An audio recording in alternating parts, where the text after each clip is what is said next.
Hello, good morning everyone. My name is Manu और आज हम स्टार्ट करेंगे ब्लिट्स सीरीज़ नंबर 5 जो कि आपके एसएससी सीजीएल के सिलेक्शन में आपकी बहुत हेल्प करेगा। ठीक है जी, तो बिना टाइम वेस्ट करे चलते हैं हमारे फर्स्ट क्वेश्चन पे। Let's start. Question number 1. Albert invested an amount of rupees 6,000 in a fixed deposit scheme for 3 years at a compound interest rate of 5% per annum. How much will Albert get on maturity of the fixed deposit? मतलब हमें given है principal, अबे हमें given है principal, ठीक है जी, और time given है 3 इयर्स, इंटरेस्ट रेट गिवन है 5%। हमें निकालना क्या है? अमाउंट फिक्स्ड डिपॉजिट पे हाउ मच एल्बर्ट गेट, कितना उसको मिलेगा। ठीक है, आफ्टर फिक्स्ड डिपॉजिट तो उसको मिलेगा क्या? अमाउंट मिलेगी, जो अमाउंट क्या होती है? इंटरेस्ट प्लस उसका इन्वेस्टमेंट। ठीक है जी, तो कैसे निकालते हैं हम इंटरेस्ट रेट? कैसे निकालते हैं कंपाउंड इंटरेस्ट पे? इस रेशो में। ये है 3 साल की रेशो। ठीक है, अगर 2 साल पूछा होता तो रेशो क्या होती? तो रेशो होती ये। 3 साल पूछा है तो रेशो है 3:1। ओके, निकाल लेते हैं। 6,000 हमारे पास, 6,000 का 5% कितना होगा? 10% कितना होगा? 600। 5% कितना होगा? 300 सॉरी। इसका 5% कितना आ जाएगा? 10% इज़ 30, 5% इज़ 15, और इसका 1.5 का हाफ कर दो इज़ 0.75। ठीक है जी, मल्टीप्लाई कर लो, इसको कर लो, फिर इनको ऐड कर दो। देखो 3 3 ज़ा 900 प्लस 15 इंटू 3 ज़ा 45, ये कितना आ जाएगा? 0.75। ठीक है जी, तो ये कितना आ गया? 945.75। ये है क्या? ये है आपका इंटरेस्ट, कंपाउंड इंटरेस्ट जो आपको मिला है। आपको पूछा क्या? आपको पूछिए अमाउंट, तो 6,000 इसमें ऐड कर दो तो कितना आ जाएगा? 6,945। Here is the option. ऐसे भी कर सकते हो। ठीक है, अगर आपको ऐसे नहीं करना, वैसे तो ये सबसे अच्छा मेथड है, अगर आपको ऐसे नहीं करना तो आप ऐसे भी कर सकते हो कि 5% की फ्रैक्शन वैल्यू कितनी होती है? 1/20। तो कितना आ गया? 20 से 21। ये क्या है? ये प्रिंसिपल। ये क्या है? ये अमाउंट है। ठीक है जी, ये 1 साल की है तो 2 साल की कितनी हो जाएगी? इसका स्क्वायर कर देंगे। 3 साल की क्यूब कर देंगे, तो 3 साल का हमें निकालना है तो क्यूब कर दो। 2000 का कितना आ जाएगा? 20 का कितना आ जाएगा? 8000, और 21 का कितना आ जाएगा? ये नहीं होता, सॉरी, ये नहीं होता, इसका होता है ये इतना। ठीक है जी, ये हमारा प्रिंसिपल, ये हमारी अमाउंट। आप ऐसे भी निकाल सकते हो कि जिसको हम 6,000 बोल रहे हैं, ठीक है, इन्होंने आपका कितनी वैल्यू निकाली है इसकी? 8,000। हमें चाहिए क्या है? हमें चाहिए है इसकी वैल्यू। आप ऐसे भी निकाल सकते हो। ठीक है जी, ऐसे निकालोगे तो ये आ जाएगा 3/4। आप इसको इससे पहले मल्टीप्लाई करना, फिर इसको कर लेना, ऐसे भी कर सकते हो आप। ठीक है जी, या फिर सिंपल मेथड, अगर इसको मैं ऐसे मान लूँ कि इसको मैं 2 मान लूँ, इसको अगर मैं 1 को 0 मान लूँ, मैंने इसको 0 मान लिया तो ये क्या आ गया? 9260। अब ये 4 से कट होएगा, हो जाएगा कितने पे? 92 कितने पे जा रहा है? 23 पे। 60 कितने पे जाएगा? 15 पे। इसको मल्टीप्लाई कर लो इस 3 से तो कितना आ जाएगा? 45। 3 3 ज़ा 9, और ये इतना। तो जो हमने ये पॉइंट था, ये पॉइंट 0.5, इसको जब हम 3 से करेंगे तो कितना आ जाएगा? 0.75। तो ये 75 ऐसे भी निकाल सकते हो, फिर भी ये आंसर आ जाएगा। ठीक है, एक और मेथड है, इसकी मेथड तो बहुत सारे हैं। एक और मेथड, इसको आप पॉज करके बाद में देख लेना। ठीक है जी, मैं आपको मेथड्स बताई जा रही हूँ यहाँ पे। ट्री बनाएंगे हम एक, क्या बनाएंगे? ट्री बनाएंगे। ठीक है, जो ये ट्री है वो क्या कैसे बनेगा? ऐसे देखो, 6,000 का 5% सॉरी कितना आ जाएगा? 300, है ना। ये फर्स्ट ईयर का कंपाउंड इंटरेस्ट हो गया। ओनली सेकेंड ईयर का कंपाउंड इंटरेस्ट क्या हो जाएगा, ओनली। पहले तो इसका निकालो आप, 6000 पे कितना 5%, 300। अब इसका 5% निकाल लो, इसका 5% निकालोगे तो कितना आ जाएगा, इसका आ जाएगा 15। ठीक है जी। अब third year, only third year कितना आ जाएगा, पहले तो 6000 का निकालो, कितना आ जाएगा, ये 300। अब इसका निकालो, इसका कितना आ जाएगा, और इसका, इन दोनों का, इसका आ जाएगा पहले तो 15, और इसका कितना आ जाएगा, इसका भी 15। तो 15 15 कितना हो गया, 30। ठीक है जी, 30 हो गया। और फिर निकालना है इस पे, इसका 15% का 5% कितना आ जाएगा, 0.75। निकाल लो इनको, कितना आ गया, 3, इनको ऐड कर लो 900 प्लस, अब इनको ऐड कर लो, कितना आ गया 45 प्लस, अब इनको ऐड कर लो, ये 0.75। ये आ गया तीनों का इंटरेस्ट। अगर अकेला अकेला पूछ रहे कि यहाँ पे हमें बोला होता कि ओनली थर्ड ईयर का बताओ, ओनली थर्ड ईयर का कंपाउंड इंटरेस्ट, तो क्या वैल्यू आती, ये कितनी आती, 330.75। ये थर्ड ईयर का है। ठीक है, ऐसे भी निकाल सकते हो। और एक और बात, मैं एक और बात बताऊँ आपको, ऐसे कर सकते हो आप इसको कि ये देखो, पहले जब हमने इंटरेस्ट रेट लगाया तो ओनली सिर्फ इस पे लगा, इस पे तो कितने आ रहे हैं, कितना रेट लगा, आर लगा। ठीक है, आर लगा रेट। फिर जब हमने यहाँ पे लगाया इस पे, तो कितने टाइम्स रेट लगा, 2 टाइम्स, तो आर का स्क्वायर करेंगे। ठीक है जी। और ये कितने टाइम्स, थर्ड पे कितने टाइम्स लगा, 3 टाइम्स, तो आर का क्यूब। ठीक है, ऐसे कर लो। अब मैंने आपको रेशो बताई थी 3:3:1, तो इसको मल्टीप्लाई कर दो 3 से, इसको मल्टीप्लाई कर दो 3 से, इसको मल्टीप्लाई कर दो 1 से, ऐसे भी निकाल सकते हैं। ये आर का मतलब यहाँ पे आर ही लेना है। आर कितना है यहाँ में हमारा 5%, तो 5 3 15।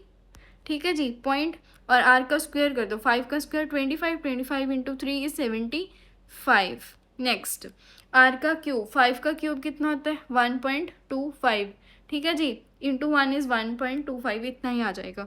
अब 1.25 में जो ये 1 है, ये इसके ऊपर यहाँ पे कैरी चला जाएगा। मैंने ये पॉइंट्स इसीलिए लगाए हैं, इसीलिए सिर्फ हमें 2 वैल्यूज़ लेनी है, ये 2 वैल्यू, ये 2 वैल्यू। ठीक है, तो 25 और 1 यहाँ पे कैरी चला गया, तो कितना आ जाएगा, मैं यहाँ पे लिख रही हूँ 15.7625%। ये हमारी आगे सक्सेसिव। ऐसे निकाल सकते हो कि हमें 6000 का ये चाहिए, तो हमारा कंपाउंड इंटरेस्ट आ जाएगा। लेकिन इन्होंने अमाउंट पूछी है तो हमें 100 भी लगाना है आगे, तो 115 पॉइंट दिस वैल्यू ये चाहिए। इससे बेटर है कि मैंने जो आपको सबसे स्टार्टिंग में करवाया था ना, आप उसी को फॉलो करो, वो बेस्ट है। अगर आपको ये इजी लगता है आप इससे भी कर सकते हो, क्योंकि लिखने में समझाने में थोड़ा मुश्किल था, लेकिन करने में ये बहुत इजी है। ठीक है, अगर आप प्रैक्टिस करोगे इसकी तो आपको I think maximum to maximum 5 to 10 seconds लगेंगे। ठीक है, बस प्रैक्टिस की ज़रूरत है आपको। Alright, next. तो नेक्स्ट पे चलते हैं। नेक्स्ट क्वेश्चन है, which set does not contain negative numbers. Very, ये ना बहुत ही, मतलब आप सोचोगे कि मैम कैसे क्वेश्चंस लेके आ रहे, बच्चों जैसे क्वेश्चंस है, हमें ये नहीं पता होगा क्या। कुछ बच्चों को नहीं पता होता यार, कुछ बच्चों का बेसिक क्लियर नहीं होता, और एसएससी इस बार ऐसे क्वेश्चंस डालेगा। क्यों डालेगा, क्योंकि जो टाइम लिमिट है ना एसएससी की, वो बहुत कम है, ड्यूरेशन बहुत कम है और क्वेश्चंस बहुत ज़्यादा हैं। ठीक है, तो एसएससी उनमें कुछ क्वेश्चंस ऐसे रखेगा कि आप उनको 5 to 10 सेकेंड्स में कर दो, ताकि आपके पास बहुत टाइम बच सके बाकी क्वेश्चंस को देखने के लिए। ठीक है, और सॉल्व करने के लिए ऑब्वियसली। ठीक है, तो ऐसे क्वेश्चन जो बेसिक क्वेश्चन है उन पे आपको ज़रूर नज़र मारनी ही मारनी है। ओके, तो टाइम नहीं वेस्ट करते हैं, सॉल्व करते हैं इस क्वेश्चन को। Does not contain negative numbers, कौन सा सेट है, इंटीजर्स। इंटीजर्स तो होते ही नेगेटिव हैं, कहाँ से स्टार्ट होते हैं, नेगेटिव से स्टार्ट होंगे। जैसे ये मैंने ब्रैकेट बनाई थी यहाँ पे, देखो। ठीक है जी, इससे स्टार्ट होंगे -1, फिर 0, फिर 1, फिर 2, ऐसे सो ऑन, तो नेगेटिव है। रैशनल नंबर्स, रैशनल नंबर वो होते हैं जो PYQ की फॉर्म में होते हैं। ठीक है, तो ये क्या है, ये नेगेटिव नहीं हो सकती। 1/2, -1/2, देन 0। ठीक है, ये कॉमा था, then comma then 0 and then 1/2। ठीक है, रियल नंबर्स कौन से होते हैं? सेट होते हैं जिसमें रैशनल और इरेशनल दोनों नंबर्स हों। ठीक है जी, और दोनों इनमें नेगेटिव हो सकते हैं, तो ये भी नहीं होगा, ये भी नहीं होगा, ये भी नहीं होगा। नेचुरल नंबर वो होते हैं जो 1 से स्टार्ट होते हैं। कहाँ से? 1 2 3 4 एंड सो ऑन। ठीक है जी। नेक्स्ट मैं आपको ये देख लो, इससे पहले classification of numbers. All numbers complex numbers. इसमें जो कॉम्प्लेक्स नंबर्स होते हैं ये रियल और नॉट रियल होते हैं। ठीक है, रियल में कौन से आ जाते हैं? रियल में आ जाते हैं रैशनल और इरेशनल, जो मैंने यहाँ पे आपको बताया था, ये दिखा है ना। रियल नंबर्स रैशनल और इरेशनल। और जो रैशनल नंबर होते हैं उनमें इंटीजर्स आते हैं जो नेगेटिव भी होते हैं, ज़ीरो भी आती है उनमें, और पॉजिटिव भी होते हैं, और फ्रैक्शंस भी आती हैं। फ्रैक्शन 3 टाइप की होती हैं, प्रॉपर, इम्प्रॉपर और मिक्स्ड। ठीक है जी, ये देख लो। नेचुरल नंबर्स 1 2 3 4 जो 1 से स्टार्ट होते हैं। होल नंबर्स जो 0 से स्टार्ट होते हैं। इंटीजर्स नेगेटिव भी हो सकते हैं, 0 एंड पॉजिटिव। रैशनल मैंने आपको बता दिया था कि PYQ की फॉर्म में होते हैं, टर्मिनेटिंग होते हैं।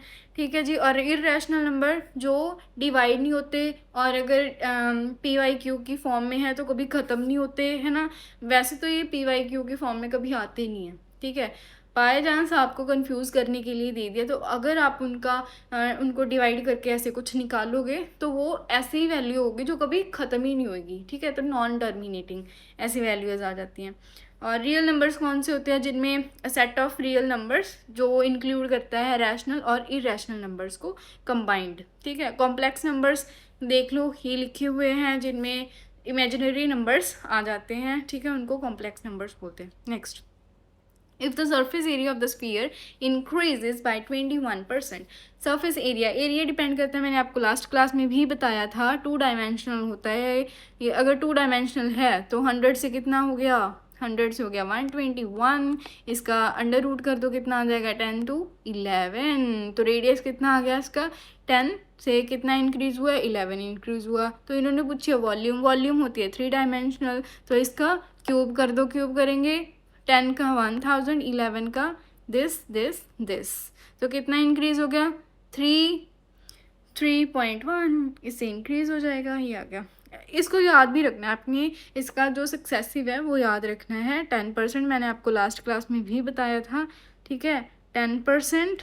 अगर 2 साल का हो तो 21, 3 साल का हो तो 3.1%, अगर 4 साल का हो तो 46.41%। ऐसे आपको याद रखना है। ठीक है जी। ऐसे 5 का, 20 का। ठीक है, 20 का देख लो, 1 साल के लिए 20, 2 साल के लिए कितना हो जाएगा? 44%, और 3 साल के लिए 72.8%। ठीक है जी, ये याद रखनी है वैल्यूज आपको। 5 का 1 साल के लिए 5%, 2 साल के लिए तो 10.25%, और 3 साल के लिए हमने पीछे निकाला था अभी, जो वो मैंने आपको सक्सेसिव बताया था ना, R और R स्क्वायर देन रेट का क्यूब, है ना, ऐसे। तो वो सक्सेसिव ही था। ठीक है, कितना हो जाएगा? आपको वैल्यू याद रखनी है ताकि आपको निकालने की ज़रूरत ना पड़े। 15.7625। ठीक है जी, ये वैल्यू होती है इसकी। ऑलराइट, चलिए आगे चलते हैं नेक्स्ट क्वेश्चन पे। तो ये रहा हमारा next question. A kitchen wall measuring 4.5 metre in length and 2.8 metre in height needs to be tiled. उनको टाइल्स की ज़रूरत है। ऐसे क्वेश्चंस में जो टाइल्स होती है ना, टाइल्स किसी भी शेप में हो, स्क्वायर दे देंगे, स्क्वायर में ना आपको एक वैल्यू दे देंगे कि ये जो टाइल है वो स्क्वायर में है, उसकी जो साइड है 25 है, तो आपको उसका पूरा एरिया निकालना है। ठीक है, कहीं आप कुछ बच्चे क्या करते हैं, साइड गिवन है तो साइड से ही डिवाइड करके स्टार्ट कर देते हैं अपना आंसर, फिर उनका आंसर नहीं आता। ठीक है, ऐसे नहीं करना। जो भी आपको शेप गिवन है, जैसे यहाँ पे रेक्टेंगुलर है तो रेक्टेंगल की दोनों साइड्स डिफरेंट है ना, तो इसका तो हमें पता चल गया कि हाँ डिफरेंट है, इसका हमें एरिया निकालना है। लेकिन स्क्वायर में एक की साइड दे देंगे, क्योंकि दूसरे की साइड तो सेम ही होती है स्क्वायर में, तो बच्चे क्या करते हैं, एरिया नहीं निकालते, साइड से डिवाइड करके उसका आंसर निकाल देते हैं, वो गलत है। ठीक है जी, तो इसमें क्या करना है आपको, देखो इसको इरेज कर दूँ मैं एक बार। इसमें होता है कि जो वॉल का एरिया होता है, चाहे वॉल है या फिर कोई आप सीलिंग ले लो, रूफ ले लो, ठीक है, उसका एरिया निकाल लो, ठीक है जी। और नीचे जो भी आपको शेप गिवन है, जैसे यहाँ पे रेक्टेंगल गिवन है तो रेक्टेंगल का एरिया निकालो, उससे डिवाइड कर दो, ठीक है। ये आपका आंसर ऐसे आ जाएगा। तो देखो किचन वॉल है, वॉल देखो, वॉल का एरिया निकालेंगे हम। यहाँ पे ये 30 सेंटीमीटर में है रेक्टेंगुलर, ठीक है। और इसको भी हम सेंटीमीटर में कन्वर्ट कर लेंगे तो 1 मीटर है, जो किसके इक्वल होता है, 100 सेंटीमीटर के इक्वल होता है, इतने के इक्वल होता है, ठीक है। तो निकाल लो, निकाल लेते हैं। तो कितना आ जाएगा इसका एरिया, 450 इंटू 280। रेक्टेंगल का एरिया जो टाइल है, टाइल का एरिया कितना आ जाएगा, 30 इंटू 20। निकाल लो भाई, इससे ये ज़ीरो, इससे ये ज़ीरो, ये आ जाएगा 3 के टेबल पे 15, नेक्स्ट 2 के टेबल पे आ जाएगा 14। ये आपको याद होना चाहिए, वैल्यू प्रैक्टिस से होता है। 15 इंटू 14 इज़ 210। ये आ गया इसका वैल्यू, इसकी आ गई। अब 210 है, 210 में additional 8% tiles are required to account for errors and cuts. How many tiles should be purchased? कहते हैं कुछ एरर्स हैं, कुछ कट्स हैं, उसकी वजह से एडिशनल 8% है जो टाइल्स का वो यूज़ होगा। तो कितनी टाइल्स उनको परचेज करनी चाहिए, इसका मतलब है कि 210 तो इसका आंसर नहीं है। कुछ बच्चे इसी को करके चलो जी हो गया आंसर, ऐसे नहीं करना। 210 की जो 8% है उसको निकालो पहले। कुछ बच्चे पता क्या करेंगे, 210 ले लिया इसका, फिर 108 करेंगे, फिर ऐसे ऐसे ऐसे भी निकाल सकते हो, लेकिन ऐसा करने की ज़रूरत नहीं है। डायरेक्ट करो, अपना कैलकुलेशन अपनी माइंड में करो, ठीक है। ज़रूरी नहीं होता कि हर बार हमें कॉपी चाहिए, हर बार हमें पेन चाहिए। 21 है, 21, ठीक है, 210 है, 210 का क्या करो, 8% निकालना। 1% कितना हो जाएगा इसका, 1% 2.1 इंटू 8 कितना आ गया, 8.168। ये आ गया, ये इसमें ऐड कर दो, कितना आ जाएगा 226.8। तो ये ऐसे तो ये ले नहीं से रहा, अगर मैं इसको अप्रॉक्स करूँ तो ये कितना हो जाएगा 227। इतना नहीं बन रहा है, तो ये आंसर इसका ऐसे निकालना है आपको, ठीक है।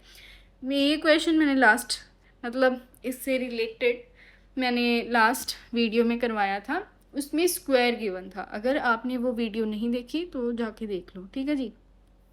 ओके बच्चों, नेक्स्ट क्वेश्चन है ये, Suman and Sujata travel the same distance. अगर बस सेम डिस्टेंस देखते समझ जाओ, अगर डिस्टेंस सेम है तो जो स्पीड और टाइम एक दूसरे के क्या होंगे, इन्वर्सली प्रोपोर्शनल होंगे।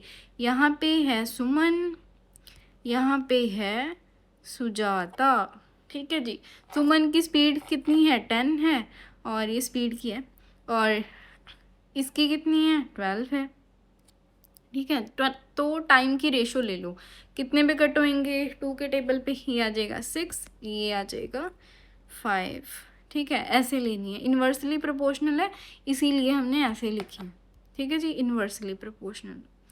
तो क्या निकालना है हमें, if Suman takes 36 minutes more than Sujata then the distance travel by each is. Distance हमें निकालना है, डिस्टेंस क्या था, स्पीड इनटू टाइम, लेकिन उसके लिए हमें एग्जैक्ट टाइम पता होना चाहिए। तो कहते हैं सुमन है जो, ये है सुमन, ठीक है, ये 36 मिनट्स ज़्यादा ले रही है सुजाता से। तो यहाँ पे कितना ज़्यादा ले रही है, एक की वैल्यू कितनी है, 36 मिनट्स, लेकिन हमें किलोमीटर पर आवर में वैल्यू निकालनी है, ठीक है, क्योंकि ये किलोमीटर पर आवर में दिया गिवन है, तो हमें घंटों में वैल्यू निकालनी है। तो ये आ जाएगा एक की वैल्यू। अब किसी में भी वैल्यू पुट कर दो, निकाल सकते हो।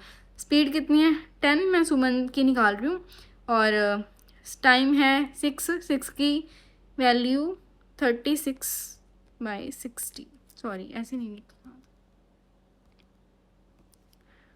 ऐसे देखो बाई 60। अगर एक की वैल्यू 36 है तो 6 की वैल्यू कितनी होगी, 6 को मैंने इससे मल्टीप्लाई कर दिया, ये 6 की वैल्यू आ जाएगी, ये 60 हो गया, कट हो गया, तो आंसर कितना आ जाएगा 36। ऐसे भी निकाल सकते हो, अगर आपको ऐसे नहीं निकालना, ठीक है, अगर आपको ऐसे नहीं निकालना तो आप ऐसे निकाल सकते हो। देखो इसमें इसकी वैल्यू में पुट कर लो, 12 इंटू 5, एक की वैल्यू इतनी है तो 5 की वैल्यू 36/60। रुको यहाँ पे ना आ नहीं रहा है, मैं यहीं पे कर देती हूँ। 12 है और 5 ऐसे इसमें निकालोगे। 12 5 से कितना आता है 60, कैंसिल हो गया, बचा कितना 36। ऐसे भी निकाल सकते हो, ठीक है जी। अगर मेरी वीडियो यूज़फुल लग रही है तो अभी अपने फ्रेंड्स को भी शेयर कर दो या फिर अपने नोन में, ताकि वो भी इसका फ़ायदा उठा सकें, ठीक है जी। And investment is made in a business. In the first year, it gains 25%. In the second year, it loses 20%. And in the third year, it gains 10%. What is the overall gain or loss percentage? देखो, overall बताना है, ठीक है। हम ऐसे सीधा करेंगे। 25% की फ्रैक्शन वैल्यू कितनी होती है, गेन हो रहा है, तो 4 से 5 का गेन। सेकेंड ईयर में लॉस हो रहा है 20% का, तो 5 से 4। थर्ड ईयर में कितना हो रहा है 10% का गेन हो रहा है, मतलब 10 से 11, ठीक है। 4 से 4 कैंसिल, 5 से 5 कैंसिल, ओवरऑल क्या बचा हमारे पास 10 to 11। तो क्या हो रहा है, गेन हो रहा है कितने का, 1 का, किस पे 10 पे, कितना परसेंट 10% गेन। ये आंसर है। ऐसे निकाल सकते हो, ऐसे नहीं करना, सिंपल सीधा देखो ऐसे करो, मेथड वही रहेगा, ठीक है, वही रहेगा। 5/4 25% की वैल्यू, लॉस हो रहा है, ठीक है, लॉस 5 पे 4 का लॉस हो रहा है, ये आ जाएगा, ठीक है, ये कैंसिल हो गया, ये कैंसिल हो गया, निकाल लो 10% आ गया, ठीक है। ऐसे कर सकते हो। नेक्स्ट है 7th। A class of 62 students has an average score of 75. 60 students हैं, उनकी एवरेज है 75। 5 new students are added and the class average increases by 1। ठीक है जी, 5 स्टूडेंट्स ऐड हो गए तो कितनी होगी बच्चे 65। एवरेज 1 से इंक्रीज हो जाएगी, कितनी होगी 76। What is the average score of the 5 new students. 5 new students का एवरेज स्कोर कितना होगा। देखो, जो बच्चे हैं 5 स्टूडेंट्स, उनकी अगर वो एवरेज को इंक्रीज कर रहे हैं, इसका मतलब 75 तो उनमें होएगा ही होगा, ठीक है जी। तो वो एक्स्ट्रा कितना लेके आ रहे हैं कि जिससे एवरेज इंक्रीज होगी, तो वो एक्स्ट्रा लेके आ रहे हैं। एवरेज कितनी ज़्यादा हुई है 1, कितने बच्चों की 65, ठीक है। अगर उन्होंने हमें पूछा होता कि ये जो 5 स्टूडेंट्स हैं इनका सम कितना है, तो हम ये निकाल लेते हैं इनका सम, ये इनका सम आ गया, ठीक है। 75 में 65 को ऐड कर देंगे तो इसका सम आ जाएगा, ठीक है। लेकिन इन्होंने सम नहीं पूछा, इन्होंने एवरेज पूछी है 5 स्टूडेंट्स की, तो 5 से हम डिवाइड कर देते हैं, कितना आ जाएगा 13। 75 इंटू 13 कितना आ गया 88, ये इसका आंसर है, ठीक है। I hope you understand. अगर आपको ये जो टॉपिक है एवरेज, अगर आपको इस पर कंप्लीट वीडियो चाहिए अलग से, तो मुझे कमेंट कर देना, मैं आपको वीडियो प्रोवाइड करवा दूँगी, ठीक है जी। साइन थीटा की वैल्यू है 8/17। आपको ये वो नहीं दिख रहा ट्रिपलेट 8, 15, 17। और आपको कमेंट में बताना है कि अभी तक जो अभी आपने सीरीज़ देखी है उनमें मैंने आपको कितने ट्रिपलेट्स हैं जो बता दिए, ठीक है। और वो जो मैंने आपको बताए हैं वो आपको टिप्स पे होने चाहिए, ठीक है जी। तो 8, 15, 17 यहाँ पे साइन थीटा क्या होता है, साइन थीटा होता है परपेंडिकुलर अपॉन हाइपोटेन्यूज। परपेंडिकुलर हमारे पास 8 है और हाइपोटेन्यूज हमारे पास 17 है। हमें पूछा क्या कॉस थीटा क्या होता है बेस अपॉन हाइपोटेन्यूज, तो निकाल लेंगे 15/17। लेकिन 15/17 इन्होंने कौन से क्वाड्रेंट में दे दिया, सेकंड क्वाड्रेंट में दे दिया। अब हमें पता है कि जो सेकंड क्वाड्रेंट में कॉस थीटा वो नेगेटिव होता है, तो वैल्यू क्या आ जाएगी हमारे पास ऐसी। अगर किसी को नहीं पता तो मैं बता देती हूँ, देखो ये है हमारे पास ऐसे, ठीक है जी। यहाँ पे आफ्टर स्कूल टू कॉलेज, ये क्या है, ये वो वैल्यूज़ हैं जो यहाँ पे पॉजिटिव है। फर्स्ट, ये है हमारा फर्स्ट क्वाड्रेंट, ये सेकंड है, ये थर्ड है और ये फोर्थ क्वाड्रेंट है, ठीक है जी, ये फोर्थ क्वाड्रेंट है। अब इसमें ये है ऑल, ये है साइन, ये है टैन, ये है कॉस। इन क्वाड्रेंट्स में ये हैं जो पॉजिटिव होते हैं, ठीक है जी। अब नेक्स्ट देखो, यहाँ पे साइन का जो उल्टा है ना, रिवर्स, वो क्या होता है, वो होता है कॉसिकेंट, तो यहाँ पे कॉसिकेंट पॉजिटिव होगा। टैन का कॉट होता है, कॉट पॉजिटिव, कॉस का सेकेंट, ठीक है जी। ऐसे कर सकते हो। नेक्स्ट क्वेश्चन पे चलेंगे। 9th क्वेश्चन है हमारे पास, if sine A is equals to 3/5, same value same है, तो tan ए निकालना है हमें। अगेन ट्रिपलेट आ गया, देखो जी इसी क्लास में ये जो 3 4 5 है ये तो इतना ज़्यादा रिपीटेड है, बहुत बहुत ही, ये तो आपको मतलब टिप्स में होना चाहिए। 3 4 5 हो गया, और एक 7 होता है, 7 24 25, 8 15 17 10 24 26 है ना। और एक वो होता है 12 का 35 37, एक 60 11 का होता है 11 60 एंड 61, ठीक है। ये सारे आपको करने हैं, ठीक है जी, टिप्स में होने चाहिए, ये रिपीटेड होते हैं ये। और इन्होंने पूछा हमें tan a into cot 90 minus A, तो कॉट 90 पे क्या हो जाएगा, चेंज हो जाएगा किस में, tan में। तो tan a ऑलरेडी यहाँ पे tan a था, तो कितना हो गया tan a का स्क्वेयर, हमें ये निकालना है, ठीक है। tan स्क्वेयर a ये निकाल लेते हैं। tan कितना होता है, tan होता है परपेंडिकुलर अपॉन बेस, tan हमें गिवन है कितना 3 है, और ये क्या है हाइपोटेन्यूज है, तो बेस क्या बचा हमारे पास 4 बचा, 3/4, इसका हमें स्क्वायर निकालना है 9/16, ये आंसर है, ठीक है जी। नेक्स्ट पे चलते हैं 10th। A large storage box, एक बड़ा सा स्टोरेज बॉक्स है, प्रिज्म की शेप में है, with the square base is 2 metre tall. 2 metre tall का मतलब क्या है कि हाइट हमें गिवन है, हाइट कितनी है 2 मीटर्स में है। If the box holds 500 litre of water, एक लीटर में क्या बोल रही हूँ, 1 मीटर क्यूब में 1000 लीटर्स होते हैं, ठीक है जी, 1000 लीटर्स होते हैं। ये हमें वॉल्यूम गिवन है, ठीक है, वॉल्यूम कितनी है हमारे पास 500, इसको मीटर में निकाल लो, तो 5000 से 1000 से डिवाइड कर देंगे, ये कितने में आ गया, मीटर में आ गया। तो क्योंकि ये हमारे पास जो है ये मीटर्स में है, तो इसको भी हमने मीटर्स में निकाल दिया, ठीक है जी। अब इन्होंने क्या बोला है कि what is the side of the base, side of the base, volume क्या होती है, वॉल्यूम प्रिज्म की होती है, हाइट कितनी है जी 2 into area of the base, तो एरिया किसका निकालना है हमें, स्क्वायर गिवन है, तो स्क्वायर का एरिया कितना होता है ए का स्क्वायर, तो कितना आ जाएगा, इससे कैंसिल 5/1/2, और 2 को इधर ले आएंगे इस 2 को, तो कितना आ जाएगा 1/4 इज इक्वल्स टू ए का स्क्वायर। तो ऐसे करेंगे तो ए की वैल्यू कितनी आ जाएगी 1/2, ये किस में आएगी, मीटर्स में है, हमें सेंटीमीटर में निकालना है, सेंटीमीटर में, तो क्या करेंगे 100 से मल्टीप्लाई कर देंगे, तो यहाँ पे आ जाएगा 100/2, तो कैसे करेंगे, आ जाएगा आंसर 50 सेंटीमीटर, ये रहा, कहाँ पे है, ये रहा, ठीक है जी। Next, a departmental store marked up the price of an electronic gadget by 60% above its cost price. During a clearance sale, it offered 2 successive discounts of 25% and 10%. If the final selling price was this, what was the cost price of the gadget? Cost price निकाल लेंगे कैसे, ये रही CP पे जो markup है वो 60% ज़्यादा है, तो 60% कितना आ जाएगा 16/10, ठीक है, ये इतना। फिर इस पे जो ये मार्क प्राइस है इस पे उसने 2 सक्सेसिव डिस्काउंट्स दे दिए, एक तो दे दिया 25% का, दूसरा कितना दे दिया 10% का, ये आ गया।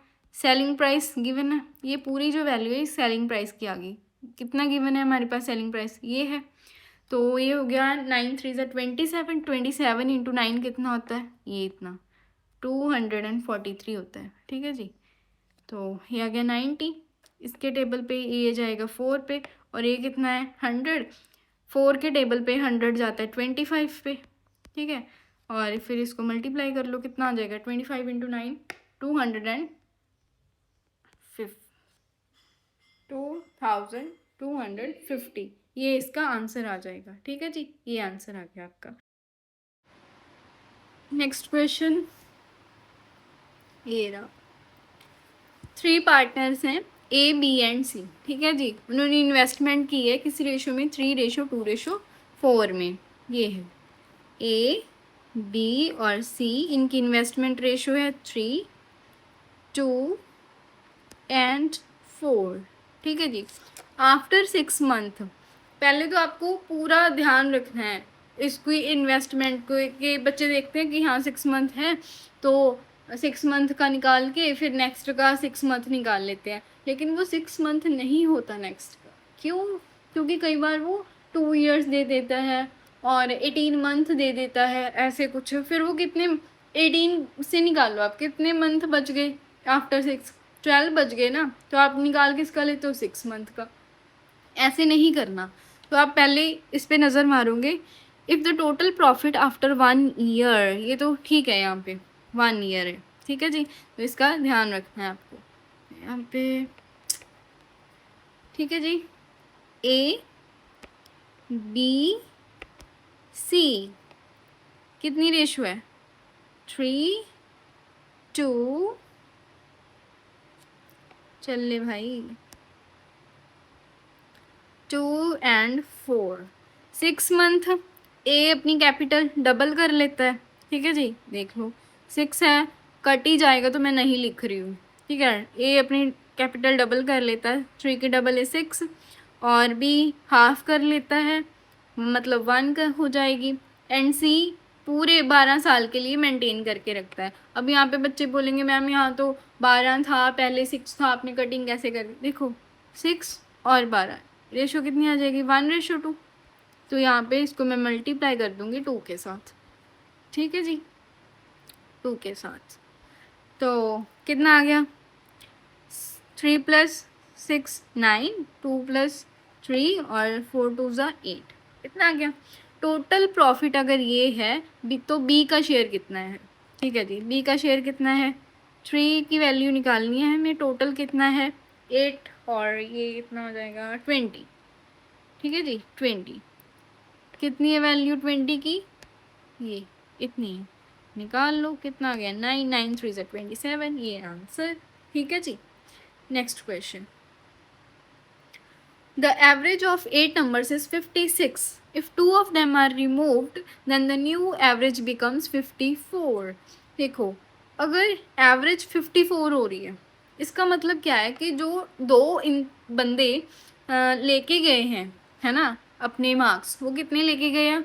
वो दो नहीं, मतलब कुछ एवरेज से कुछ ज़्यादा लेके गए हैं, ठीक है। तो कितना ज़्यादा लेके गए हैं? देखो 8 की कितनी थी? 56 कितना ज़्यादा लेके गए हैं, उनका सम निकालेंगे हम। उनका सम कितना हो जाएगा फिर? एवरेज कितनी रह गई? 54, मतलब 2 कम हुई है एवरेज कितने बच्चों की? 2 तो चले गए, कितने बच गए फिर? 6, तो 6 बच्चों की, ठीक है जी, 6 बच्चों की एवरेज 2, तो कितना आ जाएगा? 6 × 2 = 12, कितना आ गया फिर? 68। अगर सम निकालना होता तो 68 आ जाता, ठीक है। हमें सम नहीं निकालना, हमें क्या निकालना है? हमें जो 2 बच्चे गए हैं उनकी एवरेज निकालनी है, ठीक है। क्या निकालनी है? उनकी एवरेज निकालनी है, तो एवरेज निकाल लेंगे, ये इसका सम है। तो इसको डिवाइड कर दो, 2 बच्चों, कितने बच्चे थे? 2, डिवाइड कर दो तो कितना आ गया? 6 6 को इसमें ऐड कर लो, कितना आ जाएगा? 62 आ जाएगा, ये इसका आंसर है, ठीक है जी। नेक्स्ट चलते हैं। Due to an error, a shopkeeper increases the selling price of a ₹500 item by 10% instead of decreasing it by 10%। उसे 10% डिक्रीज़ करना था, लेकिन उसके बावजूद उसने क्या कर दिया? 10% इंक्रीज़ कर दिया बाय मिस्टेक, ठीक है। तो परसेंटेज इंक्रीज़ कितना हो जाएगा ड्यू टू दिस एरर? तो हमें इसकी वैल्यू ये लेने के, सॉरी, ये इसकी ज़रूरत है नहीं है, अब इसको 100 मान लो, क्योंकि हमें निकालनी तो परसेंटेज ही है, तो हम इतनी बड़ी वैल्यू को क्यों उठाए, है ना। तो 100 मान लो। कितना डिक्रीज़ करना था? 10%, तो कितना आ जाता? 9, ठीक है। मतलब ऐसे था, समझाने के लिए बता देती हूँ, ठीक है। कुछ बच्चे यहाँ पे इंटेलिजेंट बैठे हैं, उनको समझ आ गई होगी कि मैंने क्या करने की कोशिश करी थी यहाँ पे, ठीक है। इंक्रीज़ को होके कितना हो जाएगा? 10% इंक्रीज़ 110। तो इसको इसी देखा, ये करना चाह रही थी मैं यहाँ पे। तो हो कितना गया? 10 से 11, तो इंक्रीज़ कितना हो गया? 2, किस पे? 9 पे, तो इसकी फ्रैक्शन वैल्यू, तो इसकी परसेंटेज कितनी होती है? 22.22%, ठीक है। नेक्स्ट, 9 का फंडा मैं बता देती हूँ आपको, मैंने इतनी जल्दी क्यों किया, कुछ बच्चों को नहीं पता होगा। जैसे 1/9 है, तो इसको हम 11 की फॉर्म में लिखेंगे। अगर यहाँ पे 1 है तो 1 इंटू 11 कितना होता है 11, तो इसकी परसेंटेज वैल्यू यही आ जाएगी। 2 है मतलब 2/9 है तो इतना आ जाएगा। अगर 3 होता तो 33.33 है ना, ऐसे ही निकालना है। और अगर 1/11 होता तो 9 से करते हैं, मतलब 9 इंटू 1 कितना 9 पॉइंट समथिंग आएगा। फिर अगर 2/11 होगा तो 2 9 से कितना होता है 18, तो 18 पॉइंट समथिंग ऐसे। ठीक है जी, ऐसे आएंगे इनके। Next, a man buys 8 shirts for this, ये उसका सीपी है। ठीक है, और उसमें से 6 शर्ट्स हैं जो इतने पे बेच देता है। ये क्या आ गई उसकी selling price. Selling price 2 shirts हैं उनको डिस्कार्ड कर देता है, मतलब हमें लेनी नहीं है उनको, तो उसका पूरा ओवरऑल गेन और लॉस कितना होगा। ये सीपी और ये एसपी है। ठीक है, तो निकाल लो क्या हो गया, इतने पर ला के इतने पे बेच दिया, 100 का लॉस हो गया, यही निकालना था, सिंपल। तो एग्जामिनर आपको ऐसे क्वेश्चन भी देगा और ये आए हुए हैं। अब की तो बात चलो अलग है, अब और भी शायद इजी क्वेश्चंस आए, कुछ हार्ड आएंगे जो आपको फंसाएंगे। ठीक है, लेकिन कुछ क्वेश्चंस ऐसे ही आएंगे। और ये देख लो, ये पता है आपका आई थिंक एसएससी सीजीएल का ये 24 सितंबर का क्वेश्चन पेपर है। शिफ्ट मुझे याद नहीं है कौन सी है, लेकिन आप निकाल के देखना, आपको मिल जाएगा ये। ठीक है, आपको पता चलेगा कि कितने इजी क्वेश्चंस थे, हम उन पे भी हम पता नहीं कितना कितना टाइम लगा देते थे। ठीक है, अब if an angle theta is equals to 2 radians, तो what percentage of the full circle does it represent. तो ये कितना है पूरे सर्कल का, पूरा सर्कल अगर हम रेडियंस में निकालें तो पूरे सर्कल का जो रेडियंस की फॉर्म में होता है वो कितना होता है, वो होता है 2 पाई। कितना होता है 2 पाई रेडियंस। तो यहाँ पे हमें 2 रेडियंस गिवन है, तो ये पूरे सर्कल का कितना है, पूरा सर्कल ये आ गया इंटू 100, तो ये आ गया 1/पाई इंटू 100। पाई की वैल्यू पुट कर दो 22/7 इंटू 100, निकाल लो, निकालेंगे तो कितना आएगा इसको 31.83%। अगर ऐसे नहीं निकालना, अगर ऐसे नहीं निकालना तो एक और डिग्रीज में निकालोगे तो ऐसे निकाल सकते हो। मैंने आपको बताया था कि अगर रेडियन में से डिग्री की साइड पे जाना है तो डिग्री से मल्टीप्लाई कर दो, मतलब 180 डिग्री से मल्टीप्लाई कर दो डिवाइडेड बाय पाई, ऐसे कर सकते हो।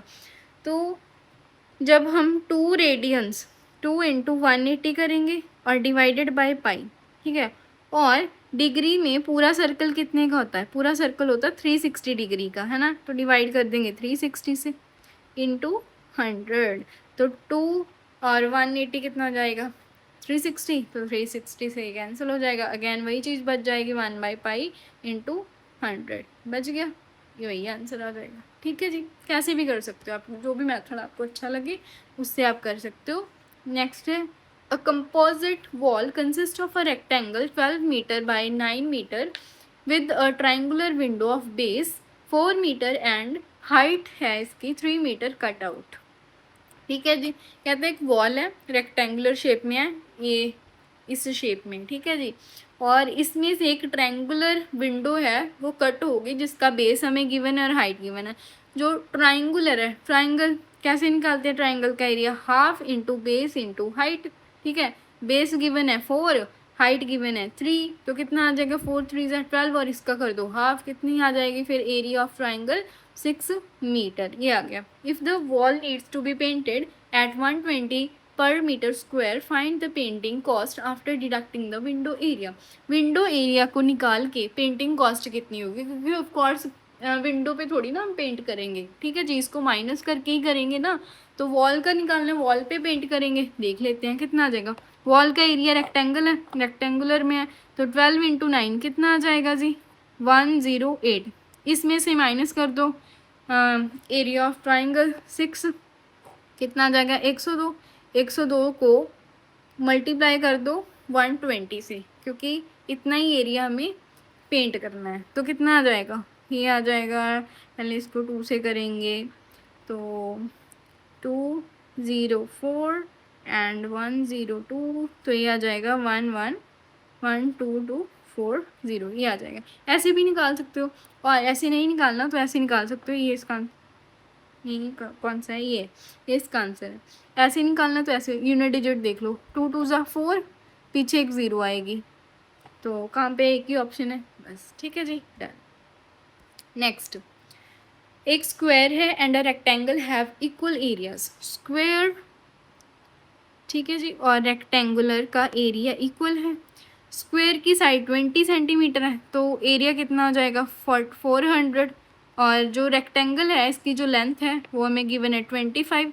कहते find its breadth find out करनी, कर लेते हैं। 25 पे ये कितने पे जाएगा, 16 पे, तो आंसर इज 16। सिंपल था इसमें कुछ। Next, if cosecant A minus sine is equals to 2। आपको ये वो नहीं दिख रहा है अलजेब्रा का question, 1/a minus A is equals to 2, ऐसा नहीं दिख रहा आपको ये? ऐसा ही है। कैसे?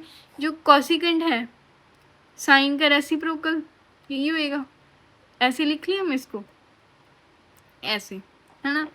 इसकी वैल्यू हमें गिवन है 2, हमें निकालनी है इसकी 1/, कल की क्लास में मैंने आपको बताया था 1/sin a प्लस साइन ए। इसको कैसे निकालेंगे, देखो जो ये वैल्यू है, ये इसकी ये हमें वैल्यू गिवन है, तो हमें निकालना है 1/a प्लस ए। कैसे निकालेंगे, पहले इसका स्क्वायर कर दो, कितना आ जाएगा 4, इसमें 4 ऐड कर दो और अंडर रूट ले लो, तो कितना आ जाएगा 4 + 4 = 8, 8 का अंडर रूट कितना था 2√2। तो इसकी ये वैल्यू है, ये आ गया हमारे पास 2√2, ये आ गया। हमें निकालना क्या, हमें निकालना है साइन ए, साइन ए निकाल लो। देखो अगर ये वैल्यू पूछी होती हमें तो हम क्या करते, इन दोनों को ऐड करते, ठीक है, फिर इसका हाफ करते। अब हमसे ये वाली वैल्यू पूछी है तो इसका हम क्या करेंगे, पहले इनको माइनस करेंगे, फिर डिवाइडेड बाय 2 करेंगे। तो देख लो पॉजिटिव वैल्यू में से इसको माइनस करते हैं, तो 2√2 में से 2 निकालो, फिर उसका हाफ कर दो, ये इससे कैंसिल होगा इससे, तो अंडर रूट 2 माइनस का 1, इन्होंने ऑपोजिट लिखा है, -1 को आगे कर दिया, प्लस का 2, ऐसे कर सकते हो आप। ठीक है, अलजेब्रा का क्वेश्चन था ये in terms of sine theta. Next, 2 circles of radii 6 centimetre and 2 centimetre are such that the distance between their centres is 8 centimetre. उनके जो सेंटर के बीच का जो गैप है वो 8 है और इनका सम कितना है, ये भी 8 है। इसका मतलब ये एक्सटर्नली एक दूसरे को टच कर रहे हैं सर्कल्स, ऐसे, ठीक है, ऐसे टच कर रहे हैं ये इसका रेडियस कितना है 6 है और इसका रेडियस ले लो आप 2, ठीक है जी। तो इनके बीच का गैप, ये तो टच हो गया एक दूसरे से, कितना हो गया 8 हो गया, तो बता रखा है हमें। ऐसे क्वेश्चन में पहले आपका माइंड यहाँ पे काम करना चाहिए, देखते ही आपको पता चलना चाहिए कि हाँ ये किस टाइप का क्वेश्चन है। ठीक है जी, इन्होंने यहाँ पे टेंजेंट्स पूछी हैं, how many common tangents can be drawn, तो कितनी कर सकते हैं 1, और ये रही 2 और ये रही 3, तो कितनी है जी 3 है। अब इसका ये भी देख लो, देखो number of common tangents in 2 circles, अगर 4 कॉमन टेंजेंट्स हैं तो कैसे होएगा, जो सेंटर्स के बीच का जो डिस्टेंस है, ठीक है, वो ग्रेटर होगा इनके सम ऑफ रेडियस से। ठीक है, अगर 3 कॉमन टेंजेंट्स हो तो ऐसे इसका स्क्रीनशॉट ले लो, फिर इसको ध्यान से देखना। और ये क्या है, ये कॉन्सेंट्रिक सर्कल है, ठीक है, सॉरी ये कॉन्सेंट्रिक नहीं है, ये कॉन्सेंट्रिक सर्कल है, ये भी कॉन्सेंट्रिक है, और इसको बोल सकते हैं कि इंटरनली टच कर रहे हैं। ठीक है, ये कॉन्सेंट्रिक सर्कल है, कॉन्सेंट्रिक सर्कल, और ये इंटरनली टच कर रहे हैं सर्कल्स, ऐसे बोल सकते हो आप। ठीक है जी, ये इसका स्क्रीनशॉट ले लेना भाई। नेक्स्ट पे चलते हैं, ये रहा 4 पॉइंट्स हैं हमारे पास, P, Q, R and S are located on the circumference of a circle. 4 points को हम ऐसे ही लिखेंगे ना, P यहाँ पे Q, यहाँ पे R, यहाँ पे S, इसी फॉर्म में लिखेंगे। अब इन्होंने जिस फॉर्म में दिए हैं ऐसे ही लिखेंगे हम तो, ठीक है, P, Q, R, S। फिर उन्होंने बोला कि RPS 30 डिग्री है, RPS कितना है 30 डिग्री है। इसको मैं थोड़ा सा ढंग से लिख लूँ,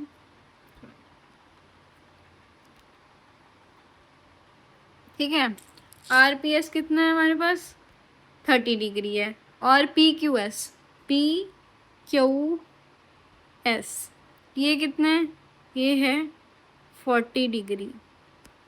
पूछा गया what is the measure of P R S, तो ये रहा पी आर एस, ये पूछा है हमसे। ये तो ये कितना होगा, देखो ये सेम आर्क पे बन रहे हैं, इस पे सेम आर्क बना रही है इनको। मैंने आपको बताया था अगर सेम आर्क सर्कमफेरेंस पे कोई एंगल बनाती है तो उनके जो एंगल होते हैं वो भी कितने क्या होते हैं, सेम होते हैं। अगर ये 40 है तो ये भी 40 होगा, ठीक है। अगर आपने पिछली क्लास नहीं देखी तो जाके देखो, उसमें मैंने बहुत अच्छा बताया। और ज्योमेट्री की मैंने अलग से वीडियो बनाई हुई है, उसमें भी मैंने ये क्वेश्चन करवाया है, आप देख सकते हो जाके, ठीक है। In a circle points P Q R S lie on the circumference, दोबारा से सेम ऐसे ही बना लेंगे सर्कल, ठीक है। सर्कल नहीं मेरा अच्छा बनता है, एक तो शेप ही ले लेती हूँ मैं, यहाँ से है, ठीक है।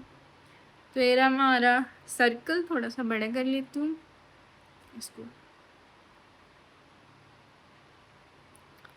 तो हो ठीक है जी, ये रहा सर्कल।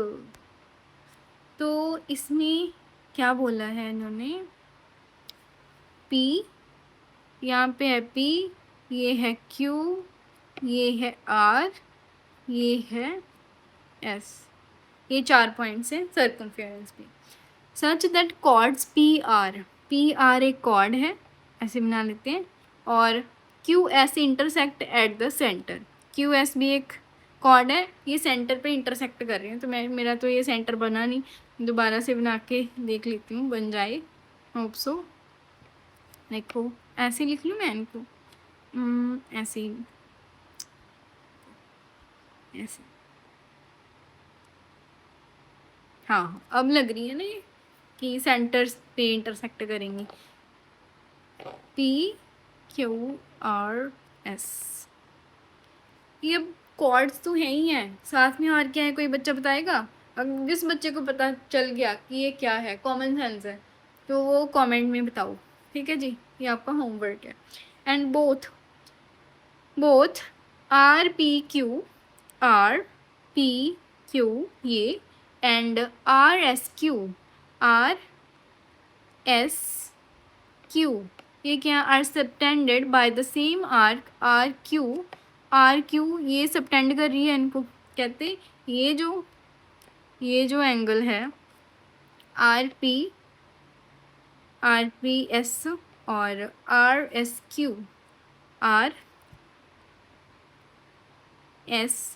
क्यू ये और आर पी क्यू, मतलब ये जो एंगल है, ये दो एंगल, ये कौन सा टेंड कर रही है, ये क्यू आर कर रही है, सेम वही प्रीवियस जो हमने 21st क्वेश्चन करा है, सेम, ठीक है जी।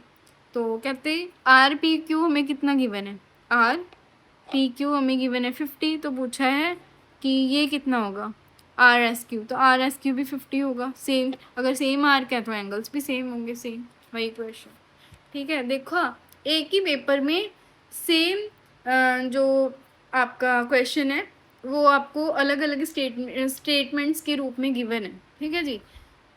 तो ध्यान से करने हैं सारे। मान लो आपको ये कॉन्सेप्ट नहीं आता था तो आपके तो 2 क्वेश्चन डायरेक्ट गए ना, क्योंकि एक तो वो पिछले वाला और ये 22 है ना, 2 क्वेश्चन डायरेक्ट, 4 नंबर गए आपके।